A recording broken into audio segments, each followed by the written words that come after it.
We say a very good morning to Maurice Cousins. Maurice, it says here pronounced Morris. Maurice, good morning, how are you?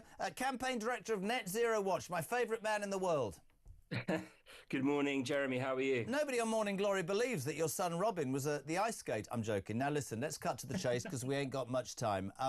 Kemi, who's playing catch-up with Nigel Farage, is today going to make a speech where she's going to say, and I quote, Labour is treating the North Sea as a relic of the past. We need to drill, baby, drill. I would put to you, yes, that is absolutely true. And on the day that the Greens announced their new leadership, sod the Friends of the Earth. But to me, politically, it's another example of Kemi Badenoch playing catch-up because Farage has said all of this already, hasn't he, Maurice?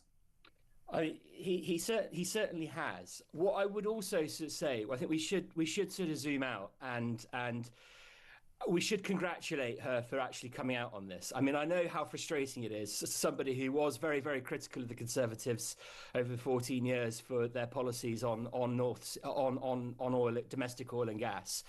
But you know, it is important that we have senior figures across the political spectrum coming out and adopting energy realism. And yes, it absolutely is true that Nigel Farage has been, you know, at the vanguard of a lot of this. But I would also remind people that when Kemi was running for her first leadership bid back in, I think it was 2022. She was somebody who'd often spoken out against what she called unilateral economic disarmament. I'm not. By the way, let me say this: I'm not pontificating or saying that that Farage is right. What I'm saying is there's a narrative here. She is right about this. She's also absolutely right about other things. This morning, Mark Francois, one of her MPs, said that he believes at the party conference they'll come out and say the ECHR. What I'm saying is, from a leader's point of view, she needs to have been quicker off the mark to win the argument in the minds and in the ears, if you like, of the British people. Absolutely, and it's very frustrating that, you know, we are now sort of in September and she was made leader back in November, and you know, this is the first major real announcement on policy relating to sort of energy that we've sort of heard. But you know, we should you know, as I say, we should welcome it. You know, it's important. I think that, you know, there's some context for some of your listeners and viewers that you know, that the UK really is an outlier here when it comes to the North Sea.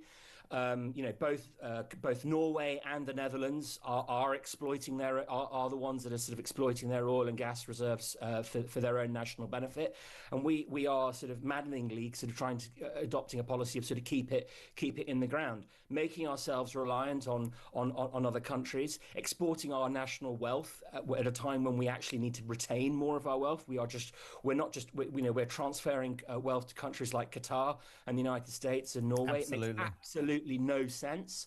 Previous generations of sort of politicians really understood the importance of energy and took it as a proxy for sort of power and wealth, whereas in more recent decades ours have been far more complacent and don't appear to have put the national interest first.